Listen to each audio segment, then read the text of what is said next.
So here we are pulling into North Farm, which is home of the Wiston estate, Goring family. Hopefully we're going to discover some of the secrets behind England's best sparkling wine.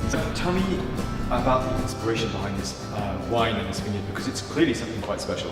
Yeah. Well, it's down to one person really, or a couple. It was Harry and Pip Goring, but Pip Goring is particularly important. Pip was born in South Africa, and she moved here in 1972 as a young bride to Harry Goring. And Pip is this remarkable, exuberant personality. And we got on very, very well, very, very early.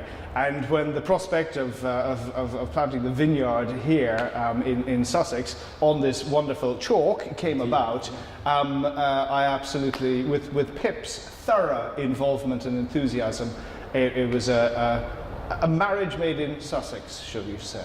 I want to show you a wine which really would not have been made if it was not for Pip. Okay, first of all, the vineyard would not have been planted if it wasn't for Pip. But in terms of wine style, I had never planned to make a rosé whilst I was here. It just, for some reason, it wasn't on my radar. But it was actually in 2011, and this is the 2014 new vintage, but the 2011 vintage, which was a challenging, troubling, difficult vintage in England. And Pip Goring said to me, "Dermot, I think you should make a rosé this year."